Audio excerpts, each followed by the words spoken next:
Hello everyone, आज हम पढ़ने वाले हैं second type of organometallic compound, that is covalent organometallic compound. तो इसके नाम से ही हमें क्लियर होता है कि इसमें जो मेटल और कार्बन के बीच में बॉन्डिंग होगी दैट विल बी कोवलेंट। ठीक है, पहली बात तो ये क्लियर हो गई। अब बात आती है कि कौन कौन से पहले मैं ये भी कंफर्म कर दूं for those who don't know कि कोवलेंट कंपाउंड्स होते क्या है, कोवलेंट बॉन्डिंग क्या होती है। तो कोवलेंट बॉन्डिंग तब होती है जब हम शेयरिंग ऑफ इलेक्ट्रॉन के वजह से, मतलब हम बॉन्डिंग बनाते हैं बाय शेयरिंग ऑफ इलेक्ट्रॉन। ठीक है, मान लीजिए मेटल ने और कार्बन ने एक एक इलेक्ट्रॉन शेयर किए to complete there outer most orbit और एक बॉन्ड फॉर्म हुआ, उसको हम सिग्मा बॉन्ड बोलते हैं, सिग्मा कोवेलेंट बॉन्ड। अब बात आती है कि कौन कौन से टाइप ऑफ जो है एलिमेंट्स दिस टाइप के कंपाउंड फॉर्म करते हैं। तो जिंक, कैनेडियम, मर्करी हो गया, और ग्रुप 3, 4, 5 के जो एलिमेंट्स हैं वो, और 13, 14, 15 के जो एलिमेंट्स होते हैं वो इस टाइप के हमारा फॉर्म करते हैं। अब बात करते हैं कि इनकी जो बॉन्डिंग होती है ये प्रीडोमिनेटली कोवेलेंट होती है। इसका मतलब ये है कि ये जो बॉन्डिंग बिटवीन MC होता है in this type of compounds are mostly तो कोवेलेंट। ठीक है, बट उसमें थोड़ा आयनिक नेचर भी हो सकता है।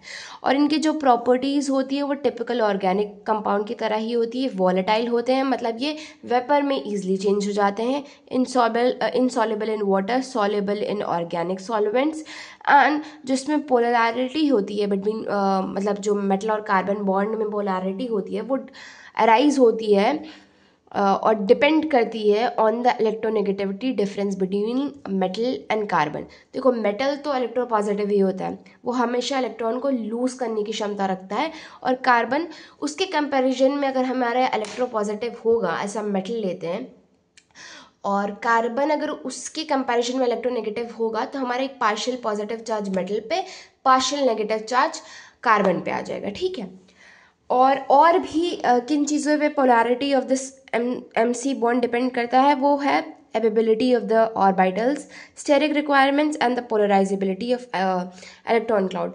अब ये पोलराइजेबिलिटी ऑफ इलेक्ट्रॉन क्लाउड क्या होता है?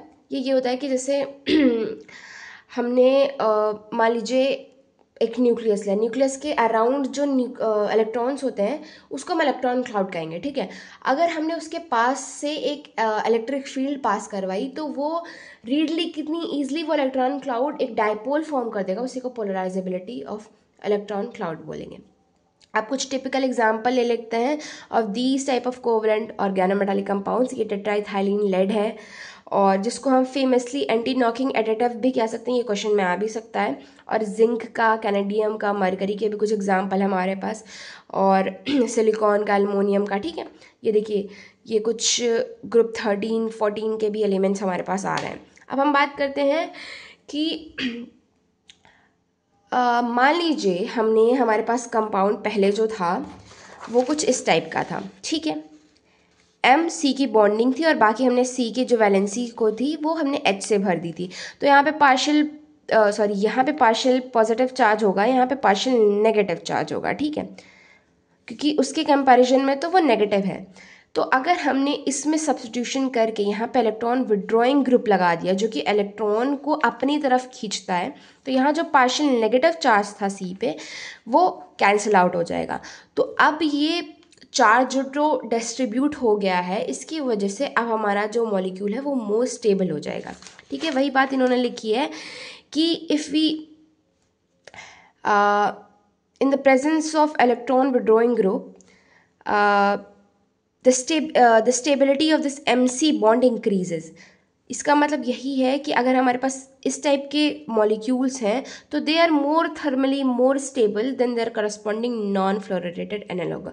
मतलब कि अगर हमने फ्लोरीन नहीं लगाया होता या फिर कोई इलेक्ट्रॉन विड्रॉइंग ग्रुप नहीं लगाया होता, और जो पहले मॉलिक्यूल्स है उनसे ज़्यादा स्टेबल है ये फ्लोरीन वाला कंपाउंड।